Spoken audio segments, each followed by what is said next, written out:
Good morning, friends. It is 7 o'clock my time. Are you awake? I am.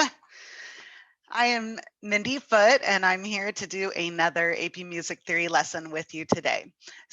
I've been sharing fun facts about myself each day. And today I'm going to tell you that I love watching sports. Keyword there, watching sports. I actually am really missing baseball right now. I feel like I should be watching baseball on TV, and that's not happening right now. So let's see. I'm here in Southern California, so I was born a Dodger fan. Sorry, mom and dad. I defected to the Angels just because they were kind of closer hometown team to where I live. So I am an Angels fan, and I also love football. We're season ticket owners to the LA Rams. So fingers crossed that the football season actually happens this year. We'll see if society is back to normal. I have been interacting with some of you on Twitter over the last few days, and I'd love to hear from more of you. If you want to send me a tweet this week, it doesn't even have to be about music. Tell me what sports teams you like. Or if you don't like sports, tell me what are you missing most in quarantine at home. Um, again, I am not particularly athletic. I would say, as a musician, the most athletic thing I did was marching band. Yes. So I enjoy watching sports, playing sports, not so much. All right. Shall we do some music this morning? The assignment that I left you with last week was to practice singing. I hope that you did some exploration, maybe on YouTube, of some vocal exercises. Although some of you I know are choir students and you have a plethora of vocal warm ups that you can do on your own. But again, especially for my instrumentalists out there, it's really important that we learn how to use our voices and warm up our voices. So you can click on the link that I provided you here. And before we tackle the 2016 one, let's just get our singing voices going this morning at 7:02 a.m. So if you will sing with me, please, so that I don't feel so alone. Ready? We're just going to sing a 5-note scale: 1, 2, 3, 4, 5, 4, 3, 2, 1, back down. The other thing I often will do is go down to the 7. So 1, 7, 1. Ready? We're starting on a C. 1, 2, 3, 4, 5, 4, 3, 2, 1, 7, 1. I'm going to go up a half step. 1, 2, 3, 4, 5, 4, 3, 2, 1, 7, 1. 1, 2, 3, 4, 5, 4, 3, 2, 1, 7, 1. Presumably, if you were really warming up for the AP test, you would spend like 5 minutes doing this. If it's if that's too long of a time for you to just do that one vocal warm up, there are lots of different options out there. So, for example, and choir students know we often do vocal warm ups with different syllables, like we'll say two, two, two, or me, because we're trying to get used to our vowel sounds that we should be using singing in choir music. And we don't have to worry about that when we're getting ready for sight singing. We don't care if you use really terrible vowel sounds, bad choir practice, but those are some of the, if you're exploring on YouTube and you find some strange vocal warm-ups, that's why our choir students have to practice actual, lyrics and words. Let's go down a little bit. This time I'm just going to sing 5, 4, 3, 2, 1, and we're going to go lower. 5, 4, 3, 2, 1. 5, 4, 3, 2, 1. 5, 4, 3, 2, 1. 5, 4, 3, 2, 1. 5, 4, 3, 2, 1. One more thing that I want to, a tool that I want to give you is somebody mentioned on Twitter that they have a hard time changing from their chest voice to their head voice. And that's called your break, the break in your voice. And I feel ya. I am right there with you. I hate that transition. It's so awkward. And, you go from your like pop star singing voice where you're singing in your chest voice and you're like, yeah, this sounds good. And then now you're singing in your opera singer voice, right? Where you're like, doo, doo, doo, right? And it seems awkward, especially if you're not used to singing. So one of the things that we do is called a vocal siren. And what we're going to start down at the bottom of our vocal range, and then we're going to like swoop up to the top of our vocal range and swoop back down. And at some point in time, our voice is going to naturally change from our chest voice to our head voice. But because we're kind of just doing, a glissando effect, swooping from one pitch to the next, we're not actually singing a scale or anything, we won't really notice the break so much. Are you ready? I'm going to sound like an insane person for a moment, but we know each other now, so it's okay. Ready? Oh, you guys, you have to do it now, okay? I am on YouTube right now making a fool of myself. So, are you ready? The people in your house can listen to you. It will be fine. We're going to do a vocal siren. You are doing this with me now. Ready? Bottom of your voice. Oh. And what that does is it really just helps to kind of like smooth out those awkward breaks in your voice. So try it. Maybe you want to do this in the shower so that other people in your household cannot hear you. But really, friends, there's no two ways about it. The only way that you're going to get better at singing is by singing. So shall we tackle to the 2016 question that I gave you now? We are in the key of D major. We're in bass clef. The starting pitch is a D, the ending pitch is in a D, right? And we have two sharps here. So we don't have to worry about minor. Again, I have been very carefully choosing my sight singing pieces for you guys to avoid things like compound meter, which we are tackling today, and also avoiding minor keys. We will tackle those eventually, but we're not quite ready for that yet. Let's see, what else do we need to know? Let's think about the range of this. We start on a 1, and at some point in time, we get up to the higher 1, an octave higher.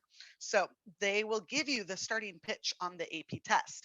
Usually the way that works is, if you were taking the AP test at school, they would have a tape recorder or, on the computer, they would play the actual pitch. And I always call him Mr. Man. It's like the guy who records all of the questions. He reads it out loud to you. He has a very lovely voice. I wonder if it's Dr. Eater, but he says, question 1, look over the melody and begin practicing. You have 75 seconds to practice. This is the starting pitch of the printed melody. And then you'll hear. Now, of course, we're not going to be in school doing these. We're going to be at home. So, presumably, if I were to guess, and your teachers are going to be finding more about this, there's some like webinars coming up and stuff where they're going to talk specifically to AP music theory teachers and tell us more about the logistics of how the exam will work for you guys. So I don't even know the answers right now, but what I would assume is that there's going to be like an MP3 file or something that we will play, that you will play. I'm not taking the test. So you're going to, play the MP3 file and it will say, do, and this, note comes out. Keep in mind that we can transpose this into whatever key we want. So, hypothetically, you don't even have to listen to that given starting pitch. If you know that your most comfortable vocal range is from G3 to G4, then you're like, I don't even care what a D sounds like. I know I'm going to start on a G because that's what I've already decided because I've, practiced my voice ahead of time. So just to prove to you how painful this would be if I sang it in the given key here, we have two options. I could start down here, which is the actual printed note. This is clearly too low if I have to make this face. 1, 2, 3, 2, 3, 4, 5, 6, 5, right? And so on. 1, 7, 6, and then actually those high notes are nice for me. Or what most normal humans would do, women in particular, they would sing it an octave higher. We're starting now on the D above middle C, so that would be D4. 1, 2, 3, 2, 3, 4, 5, 6, 5. one. Oh, I'm not a soprano. Supposedly altos should be able to sing those notes, but it's not my favorite. 176. So what I personally would do if I were singing this song for the 2016 test is I would transpose it. So maybe I'm going to start on this D and slide down to a random note on a normal year, but because we will have the ability to play our instrument or have a piano next to us, I might go out and seek. Like I said, I really like G to G is a nice octave for me. So I am going to have my, piano or my violin or whatever it is right there next to me on the day of the AP test. And I'm going to give myself that pitch instead of relying on the computer to tell me what the starting pitch is. One. Um, the only bad thing about transposing is that then, if I want to try and play this on my instrument before I sing it, I'm probably not going to be able to be quick enough to think to myself, all right, I'm taking the starting pitch and I'm transposing it up a perfect fourth. So now I'm going to, try and play this whole melody in my new key.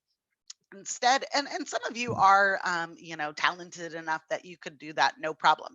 Instead, what I would recommend is that you could play the melody in the key that it's given to you. The music is right there, on your instrument. Ready?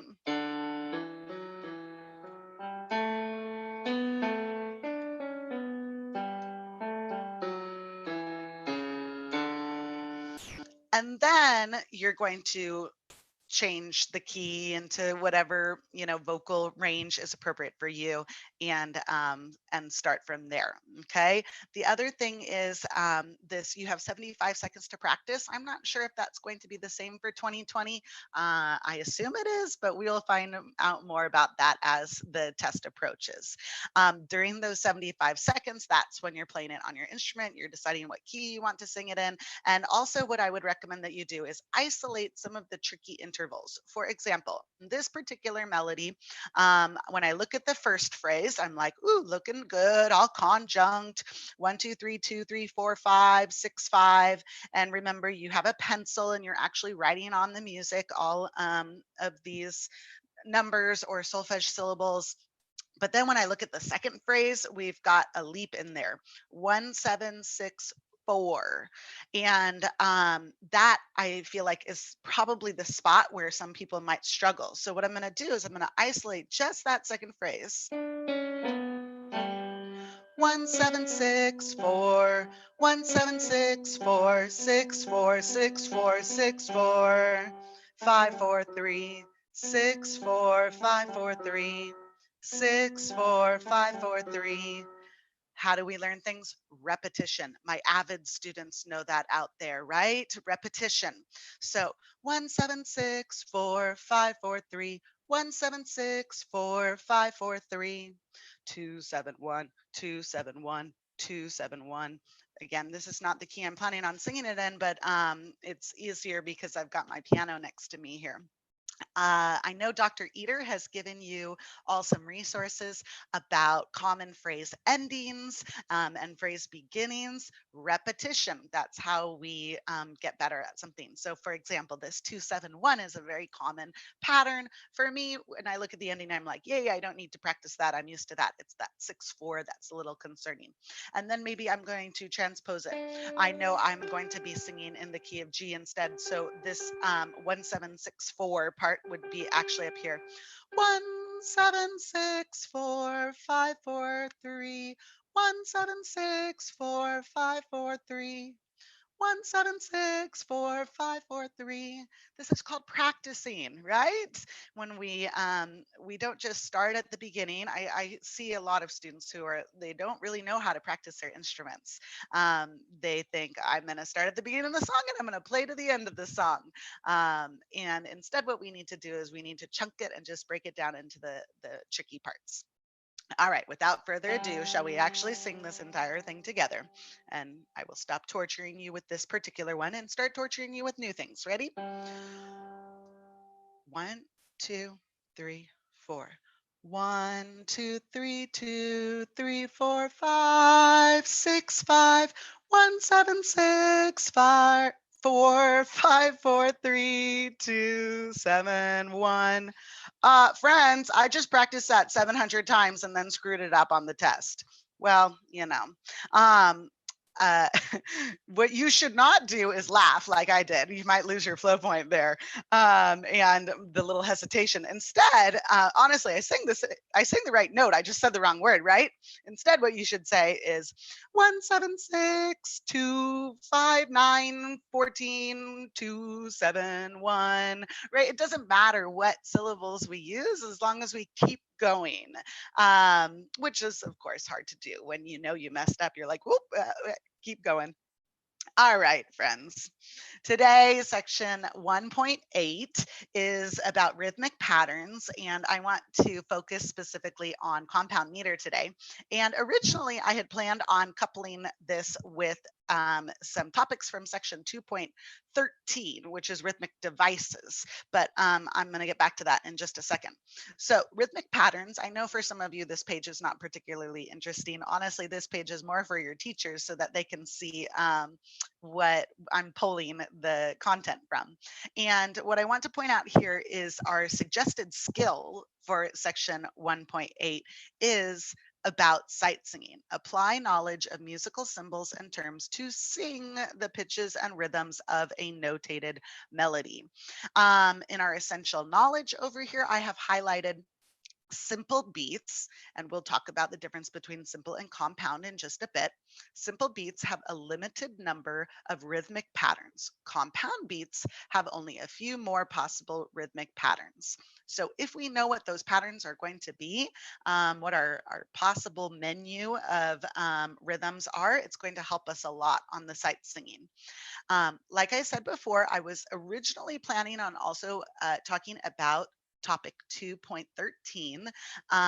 But what I have heard from lots of people is that they really want to focus on preparing for the 2020 AP Music Theory exam. And it's hard to be motivated to learn extra things that aren't relevant to this year's test, even though we know that it will make us better musicians and just, better educated people. So there are some vocabulary you earlier this year. Talk about syncopations.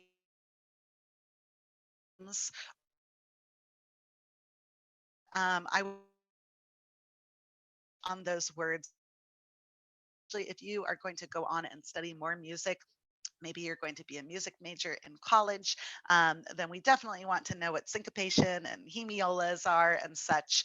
But when we look at the suggested skills over here, they are sight singing is not listed because our sight singing rhythms are not going to be syncopated. There will be no cross rhythms or hemiolas in our sight singing. So this topic is not particularly relevant for the 2020 test. So I'm not going to talk about it except what I just did right now. So let's just talk basics for a moment. Hopefully this is knowledge that you already have. Simple meter is when we take our beats and we divide them into two.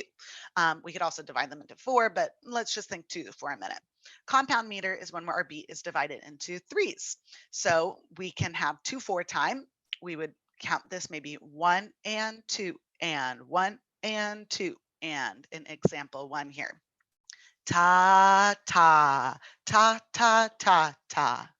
And in example 2, we are taking our beat, still 1, 2, 1, 2, and now we're dividing it into 3 parts.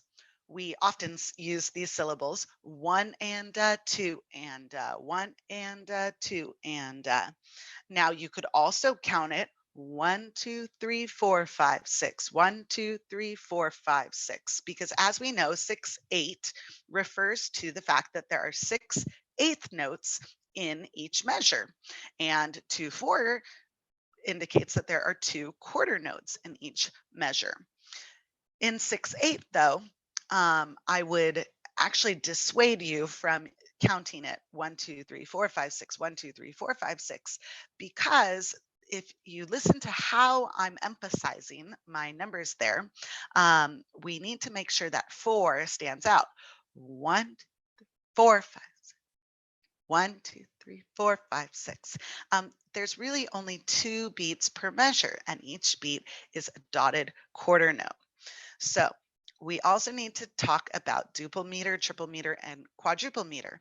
This just refers to how many beats there are in a measure. So going back to this previous page, this first one would be duple simple because there were 2 beats and each beat was divided in half. This 6/8 would be duple compound. It's duple because there are 2 big beats to each measure. We don't think about it as being 1, 2, 3, 4, 5, 6. We think of it as 1 and 2 and. So how could we have, for example, triple simple or triple compound? So triple implies that there are 3s. So triple simple would be something like 3, 4. We would count it 1 and 2 and 3 and 1 and 2 and 3 and. What would triple compound feel like? I want you to think about that for a minute. Compound implies that we're dividing into 3s, so 1 and 2 and, but triple implies that we need a third beat. 1 and 2 and 3 and 1 and 2 and 3 and. What would that look like as a time signature, as an actual numeric time signature? That would be 9, 8. 1, 2, 3, 4, 5, 6, 7, 8, 9. 1, 2, 3, 4, 5, 6, 7, 8, 9. But we don't generally say those numbers. We say instead 1 and 2 and 3 and. We can also go out to 4 beats. We would have 4, 4 time or 12, 8 if we were in compound quadruple. If we're listening to a piece of music, it's actually very, very challenging to determine whether it's duple or quadruple. Is it 2/4 or 4/4? Because in 4/4 time, we emphasize 1 for sure. That's our downbeat, but we also give a pretty strong, accent to the third beat. 1, 2, 3, 4, 1, 2, 3, 4. So if you're just listening to a piece of music, you might interpret that as 1, 1, 2, 1, 2, 1, 2, 1, 2. So on my listening tests, I always give full credit to students, whether they say duple or quadruple, as long as they've got their subdivisions correct. So what I would like to do now is break down all of the released sight singing questions for the last decade, like literally 10 years. And we're going to think about what do we predict that the meter will be for 2020. So these are all readily available for you on the College Board's website. And I think the mathematician in me really appreciates looking at that data, and we can analyze the data and come to conclusions about this data. So are you ready? We're going to go through this relatively quickly, and then we're going to go back and come to some conclusions. In 2019, question 1 is in 4/4, and question 2, I didn't label it just because of how I cropped it on my screen. Question 2 is in 6/8. So I want you to remember this: 4/4, question 1, and 6/8, question 2. All right, this is 2018. 4/4, 6/8. 2017. Ooh, 6/8 was our first question, and then 4/4 was our second question. 2016. Ooh, what's that C right there? We haven't seen that yet. Oh, wait, just kidding. Yes, we have. The C refers to common time, and common time would be 4/4. So once again, we have 4/4 and 6/8. 2015, 4/4, 6/8. 2014, 4/4, 6/8. 6/8, 4/4. 4/4, 6/8. 6/8, 4/4. Oh my gosh, 2010, those poor children. 3/4, seriously, College Board? 3/4 and 6/8. Well, Did it used to be that like back in the old days, they just did 3/4 all the time? Let's go back one more year. I said we would do a decade. What's 2009? 6/8 and 4/4. So sorry, it was just the 2010 kids who had to do that 3/4. So I well, actually, I have a slide in here because I thought this was funny. I'm gonna check your understanding now. Are you ready? What do you think the meter will be for 2020? Do you think maybe 4/4 and 6/8? We cannot guarantee that that's going to be the case. I use the word probably there. Maybe the College Board is like once every decade we have to put in a 3/4. And we decided, when was that year? It was 2010. So maybe we're due for a 3/4 in 2020. But that might be particularly cruel since we're taking them at home this year. If I were to give a solid educated guess, I would say that our two sight singing pieces are going to be 1 in 4/4 and 1 in 6/8.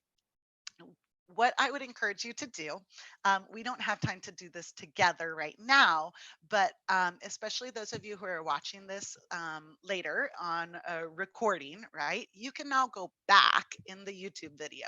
I want you to like rewind, to slide that bar back, and really dig into each one a little further. What other patterns do you see come up? What are the other known factors about the commonalities going back from 2019 all the way to 2004? I have some listed here, but like I said, this would be a really great exercise for you to do at home, would be to go back and rewatch and push pause and really look at each one of those sight singing examples from each year. One is going to be in treble clef and one is bass clef. That's always for sure. One is in major, one is in minor. That's always for sure. Sometimes, the first one is treble, sometimes the first one is bass. And so there's a lot of like mix and match that goes on, I guess I would say. One of them generally is going to be all diatonic. Diatonic meaning that the pitches are within the key. And one of them is going to have some sort of chromaticism. And again, on the 2020 test, we can only guess. We don't know what they're going to give to us, but if it follows the examples of previous years, then we may have to sing like a altered pitch. Often it's like a sharp 4. We'll talk about that on another video. Often there are 4 measures, 2 phrases. So we have almost like an antecedent and a consequent relationship. It's a period. And generally there's going to be no rests at all, right? We're just singing the entire time. If we need a breath, we're going to take a quick breath. And we want to make sure we don't run out of air. So we get all of our points for holding that last note, the full value. So let's go back a little bit. We're going to backtrack to and focus only on compound meter. I find that with my students anyway, simple meter, they're generally fine. 4/4, yeah, we mess that up from time to time too, but it's compound meter that is tricky for us. So I have, I think maybe in the description of this video, a link to a folder on like Google Drive, and then you can find some documents. And this diagram that I'm about to show you is on a piece of paper that you could print out and you could write on. Or let's face it, this is not a particularly complicated diagram. You could just bust out a piece of scratch paper or a post-it note, and I would encourage you to write these down and pretend like we're in class together and actually do some work here.